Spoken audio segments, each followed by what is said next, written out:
Hello everyone, welcome to the daily editorial analysis of the Assam Tribune newspaper. Before starting the analysis, I request you to subscribe the channel for getting the notifications and share to those who might be helpful from this analysis. Our Telegram link is given in the comment section through which you will be given important PDFs. Let's start today's important articles. The first article is President's Rule and Negative Impact.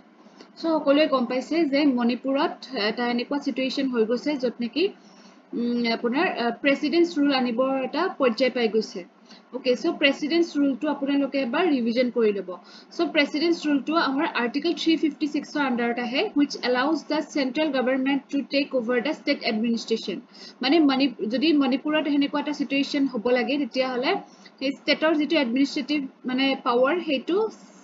Central গভৰ্ণমেন্টৰ আন্ডাৰত আহি যায় union গভৰ্ণমেন্টৰ আন্ডাৰত এটা চাও মানে presidential rule আহিলে কিছুমান negative impact পৰা দেখা যায় গতিকে কেনেকুৱা ধৰণৰ নেগেটিভ ইমপ্যাক্ট পৰিব পাৰে এটা সব ইৰোজন অফ ডেমোক্ৰেটিক প্ৰিন্সিপলস যেতিয়া প্ৰেসিডেন্টস ৰুল আহিব তেতিয়া কি হ'ব আপোনাৰ মানে আপোনাৰ ডেমোক্ৰেটিক ৰুল বা প্ৰিন্সিপল হেতুক মানে উইক কৰি দিয়ে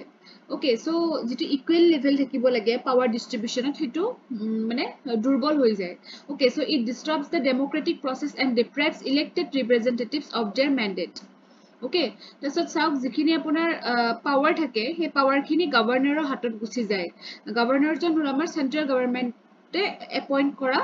মানে এটা অফিস Okay, যত নেকি normal public or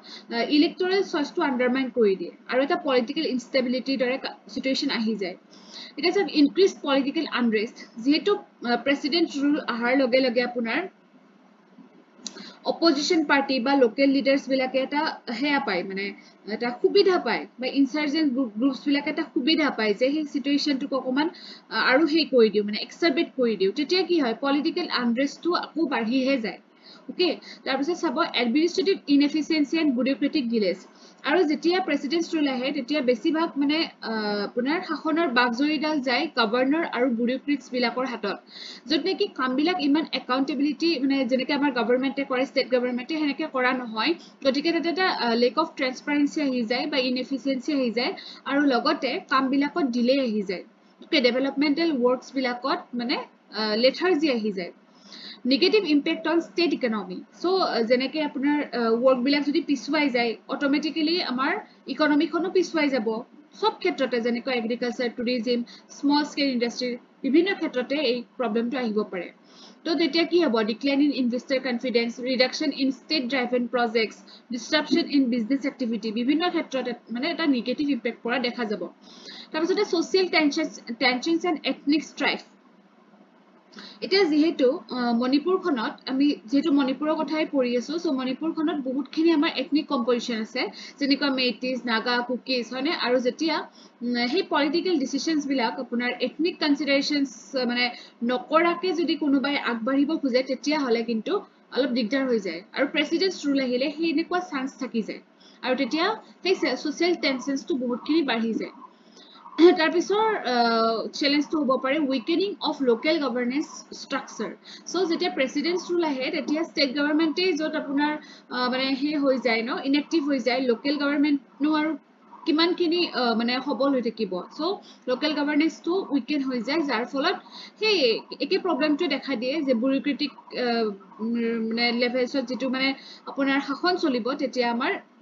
মানে পলিচিজ বিলাক পোৰ ইমপ্লিমেন্টেশন হয় বা অকমান লাহে লাহে হয় যিমান এটা স্পিডত যাব লাগিছিলে বা সিটিজেন পাৰ্টিসিপেশনটো প্ৰপাৰলি নহয় যেটো পাৰ্টিসিপেটিভ গভৰ্নেন্স হেতু নহয় বা গ্ৰাসৰুট ডেমোক্ৰেসিটো সঁচা অৰ্থত আমি দেখিবলৈ নাপাও increase dependence on central government so প্ৰত্যেকটো ক্ষেত্ৰতে central governmentৰ ওপৰত বেছিকৈ ডিপেন্ড কৰি থাকিবলগীয়া হৈ যায় যত নেকি আমাৰ ষ্টেটৰ যেটো অটোনমি হেতু কমি যায় গতিকে যিমান পাৰি প্ৰেসিডেন্টস ৰুলটো ননাকৈ থকাটোৱে ভাল সেই কাৰণে ষ্টেট গভৰ্ণমেন্ট বিলাক মানে কি হ'ব লাগে আসলতে ৰেসপন্সিবল হৈ থাকিব লাগে যাতে এনেকুৱা কন্ডিশন ষ্টেটখনত নাহক তাৰপিছত সব potential for human rights violation আৰু যেতিয়া প্ৰেসিডেন্টস ৰুল আহে তেতিয়া হলে কিছুমান মানে এডিশনাল সিকিউৰিটি ফোৰ্স অনা হয় যাৰ দ্বাৰা কেতিয়াবা কি হৈ যায় মানে হিউম্যান ৰাইটস ভায়োলেশন হোৱা দেখা পোৱা যায় সো আমি এজ এন এক্সাম্পল আপছৰ কথা ক'ব পাৰো আৰ্ম ফোৰ্স স্পেশাল পাৱাৰ্স এক্ট যাৰ দ্বাৰা নেকি এনেকুৱা ইনসিডেন্টটো দেখা পোৱা গৈছে যে ৰেপ পৰ্যন্ত মানে আপোনাৰ হেনেকুৱা ধৰণৰ ইনসিডেন্ট দেখা পোৱা গৈছে যেতিয়া হেনেকুৱা ধৰণৰ মানে ল আনা গৈছিলে গতিকে হিউম্যান ৰাইটস ভায়োলেশন হোৱাৰো চান্স থাকে difficulty in restoring normalcy so normal পৰিবেশটো বিৰাজ নকৰে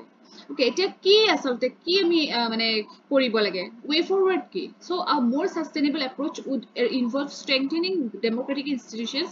engaging in dialogue with local stakeholders and ensuring fair governance practices যে সবকে মানে ধৰক এতিয়া লোকাল জায়গা কি প্ৰবলেম হৈছে ভালকে মানে এটা মানে ডিসকাশন থাকিব লাগে আসলতে যে কি প্ৰবলেম হৈছে একচুয়ালি হে প্ৰবলেমটো যদি আমি মানে হে স্পটটোতে আমি হেক কৰি দিব পাৰো তেতিয়া হলে ইমান দূৰ গৈ নাপায় গতে মণিপুৰত মানে হে বস্তুটো ৰখাই নাই মানে তেওঁলোকৰ মানে হে সাম্য যেটো হেয়া হেতু আহাই নাই যে আমি ভালকে ডিসকাস কৰো তেওঁলোক মানে জ্বলি আছে মানে হে বস্তুটো হোৱাৰ কাৰণে আসলে তেওঁলোকক মানে কন্ট্ৰোল কৰিবৰ কাৰণে প্ৰেসিডেন্টস ৰোলটো মানে ইচ্ছা নকৰা অনিচ্ছা সত্ত্বেও আনিবলগীয়া কন্ডিশন আহি গৈছে come to the next article which is TB so a major killer of the human race so tuberculosis আজি আপোনাৰ world tuberculosis day হয় 24th march আৰু একেদিন আমি কিবা নহয় কিবা এটা পাই আছো হয় 22nd ত পালো water day 23rd ত world meteorological day আৰু আজি পালো আমি tuberculosis day so আৰু এটো কি মানে কি মাৰ্ক কৰে the day marks the discovery of tubercle bacilli by Robert Koch in 1882 এটো মনত ৰাখিব আৰু এইবাৰৰ থিমটো হৈছে end TB commit invest and deliver okay so yet data comment dia ase each day nearly 3425 people succumb to this horrific malady and close to 30000 people fall ill with tuberculosis ইমানখিনি মানুহৰ মানে tuberculosis আক্ৰান্ত হৈছে আৰু হুৰ মতে মানে world health organization মতে in 2023 incidence of this bacterial infection hit an all-time high with approximately 8.2 million cases and 1.25 million fatalities globally okay এটা সব causes বিলাক কি হ'ব পাৰে যেনেকৈ আমাৰ এটা social disease হয় actually tuberculosis is a social disease of poverty stricken population যেতিয়া মানে আপোনাৰ overcrowding হয় malnourishment হয় poverty এইবিলাক কন্ডিশনত হয় okay so হে কাৰণে আমি low income countries বিলাকত mainly দেখিবলৈ পাও যত ধৰক উচিত মতে নিউট্ৰিশনটো নাপায় নিউট্ৰিশিয়াছ ফুড খাবলৈ নাপায় তেতিয়াও হয় bacteria infection হলে হয় মানে so আপোনাৰ highly infectious disease হয় that transmits through airborne droplets so আপোনাৰ US UK কি হয় TB cases consistently decline between 2012 to 2020 okay so কমি গৈছিলে ডেভেলপ কান্ট্ৰিজ বিলাকত কিন্তু যেতিয়াৰ পৰা আমাৰ কোভিড-19 আহিলে তেতিয়া আকৌ মানে ৰিভাৰ্স হৈ গল আকৌ মানে স্টাৰ্ট হৈ গল okay তো চাওক আৰু এটা কথা গম পোৱা গৈছে যে TB is the leading cause of death among HIV or AIDS patients so HIV বা AIDS যাৰ দেহত থাকে তেখেতসকলৰ TB টো বেছিকৈ হোৱা দেখা পোৱা গৈছে okay so মানে বেছি সোনকালে তেওঁলোকৰ হে হয় মানে অ্যাটাক কৰিব পাৰে okay so the majority of TB cases in humans is due to Mycobacterium tuberculosis and Mycobacterium bovis এই দুটা আপোনাৰ হেয়া মনত ৰাখিব টাৰ্ম দুটা মনত ৰাখিব কিহৰ লগত ৰিলেটেড আহিব পাৰে তাৰপিছতে BCG ভ্যাকচিন এটা আছে হেতু বাৰু কৈ আছো মই so mortality rates are high in immune compromised patients আৰু যি সকলৰ ইমিউনিটি কম তেওঁলোকক বেছি সোনকালে অ্যাটাক কৰিব পাৰে আৰু TB এ লাংস লিম্ফ নোডস এইবিলাকক অ্যাটাক কৰে আৰু যদি বেছি এন্ধাৰ ৰুমত সোমাই থাকে সেই মানুহক বেছি সোনকালে মানে বেছি স্প্ৰেড হৈ যায় সেই কাৰণে আপোনাৰ সানলাইট পৰা জাগাত মানে হিউমিডিটি ভালকে মানে আপোনাৰ উইন্ড পাস কৰা জাগাত থাকিব লাগে তেতিয়া সোনকালে উপশম পোৱা যায় okay তাৰপিছত চাব মিটিগেশন টো চাব so as per the WHO the most important strategy in reducing the incidence of TB in high risk communities is by curing with DOTS so DOTS or full form directly observed therapy course so yare pasta main components ase okay so dots to মনত ৰাখিব মুঠতে কি হয় লগত related হয় TB লগত related হয় তাৰপিছতে যেতিয়া আমি বজাৰত গাখীৰ কিনিব যাওঁ তেতিয়া হলে সেইটো আমি চেক কৰিব লাগে পেস্টিউৰাইজড হয় নে নহয় so পেস্টিউৰাইজড হোৱা মিল্ক খালে আমাৰ TB হোৱাৰ চান্সটো নাথাকে তাৰপিছত ধৰক আপোনাৰ মানুহখিনি এৱেৰ হ'ব লাগিব যে যদি মানে হেনেকুৱা জাগাত আছে এন্ডেমিক জাগাত আছে তেতিয়া তেখেতসকলে বিসিজি ভ্যাকচিনটো লৈ থোৱা ভাল আৰু বিসিজি ভ্যাকচিনটো অনলি ভ্যাকচিন হয় টিবিৰ কাৰণে আৰু এইটো মনত ৰাখিব আপোনালোকে so TB policies should focus on identifying the population who are at greater risk of developing the infection আৰু সেই policies বিলাক মানে properly implement কৰিব লাগে okay so stringent measures বিলাক লব লাগে early diagnosis কৰিব লাগে so এনেকুৱা ধৰণৰ so এতিয়া এটা কথা চাওক ইয়াতে যেটো আমাৰ প্ৰিলিমছ পৰীক্ষা আহি আছে এই প্যাৰাগ্ৰাফ বিলাক আপোনালোকে ভালকে পঢ়িব কাৰণ আপোনাৰ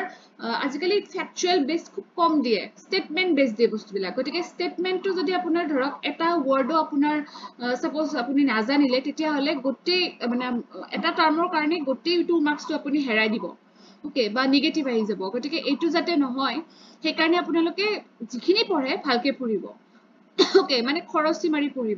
মাৰি পঢ়িলেহে আপোনালোকে এটা কোৱেশ্চন সলভ কৰিব পাৰিব ঠিক আছে সো আজিৰ কাৰণে এই দুটাই ইম্পৰ্টেন্ট আৰ্টিকলছ আছিল thank you for watching the video